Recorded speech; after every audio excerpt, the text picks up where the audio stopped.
ಉಡುಪಿ ನಗರದ board high school ಸಮೀಪ ನಗರಸಭೆ ವತಿಯಿಂದ ನಿರ್ಮಿಸಲಾಗಿರುವ ಸಾರ್ವಜನಿಕ ಟಾಯ್ಲೆಟ್ಗೆ ಕಳೆದ ಕೆಲವು ದಿನಗಳಿಂದ ಬೀಗ ಜಡಿದಿದ್ದು ಇದರಿಂದ ಸಾರ್ವಜನಿಕರು ತೊಂದರೆಗೆ ಒಳಗಾಗಿದ್ದಾರೆ. ವ್ಯವಸ್ಥೆ ಕೆಟ್ಟು ಹೋಗಿ ಶೌಚಾಲಯ ಸಮರ್ಪಕವಾಗಿ ಕಾರ್ಯನಿರ್ವಹಿಸ್ತಾ ಇಲ್ಲ. ಹಾಗಾಗಿ ಇದನ್ನ ಬಳಕೆ ಮಾಡಲು ಸಾಧ್ಯವಿಲ್ಲದಿರುವುದರಿಂದ ಇದನ್ನು ಮುಚ್ಚಲಾಗಿದೆ ಅಂತ ತಿಳಿದು ಬಂದಿದೆ.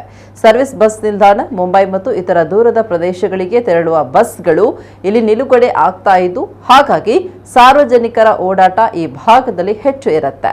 ಬಸ್ಗಳಿಗೆ ಹತ್ತುವ ಮತ್ತು ದೂರದ ಊರುಗಳಿಂದ ಬಸ್ಗಳಲ್ಲಿ ಬಂದಿಳಿಯುವ ಪ್ರಯಾಣಿಕರು ಇಲ್ಲಿ ಅಧಿಕ ಸಂಖ್ಯೆಯಲ್ಲಿ ಓಡಾಡ್ತಾ ಇರ್ತಾರೆ. ಅವರು ತಮ್ಮ ದೇಹ ಬಾಧೆಯನ್ನ ತೀರಿಸಲು ಇದೀಗ ಪರ್ಯಾಯ ಶೌಚಾಲಯವನ್ನು ಹುಡುಕಿಕೊಂಡು ಹೋಗುವ ಅನಿವಾರ್ಯ ಪರಿಸ್ಥಿತಿ ಎದುರಾಗಿದೆ. ಶೌಚಾಲಯ ಸೌಲಭ್ಯ ಇಲ್ಲದಿರುವ ಕಾರಣ ಮೂತ್ರಶಂಕೆಗೆ ಕೆಲವರು ಸಮೀಪದ ರಸ್ತೆ ಬದಿ ಅಥವಾ ಕಟ್ಟಡಗಳ ಹಿಂಬದಿಯ ಖಾಲಿ ಜಾಗವನ್ನು ಹುಡುಕಿಕೊಂಡು ಹೋಗ್ತಾ ಇರುವುದು ಕಂಡು ಬರ್ತಾ ಇದೆ. ಇದು ಪರಿಸರ ಮಾಲಿನ್ಯಕ್ಕೂ ಕಾರಣ ಆಗ್ತಾ ಇದೆ. ಆದ್ರಿಂದ ನಗರಸಭೆಯ ಸಂಬಂಧಪಟ್ಟ ಅಧಿಕಾರಿಗಳು ಕೂಡಲೇ ಗಮನ ಹರಿಸಿ ಕೆಟ್ಟು ಹೋಗಿರುವ ಈ ಟಾಯ್ಲೆಟ್ ಅನ್ನು ದುರಸ್ತಿ ಮಾಡಿ ಸಾರ್ವಜನಿಕರ ಉಪಯೋಗಕ್ಕೆ ಅನುಕೂಲವಾಗುವಂತೆ ಮಾಡಿಕೊಡಬೇಕು ಅಂತ ಆಗ್ರಹಿಸಿದ್ದಾರೆ.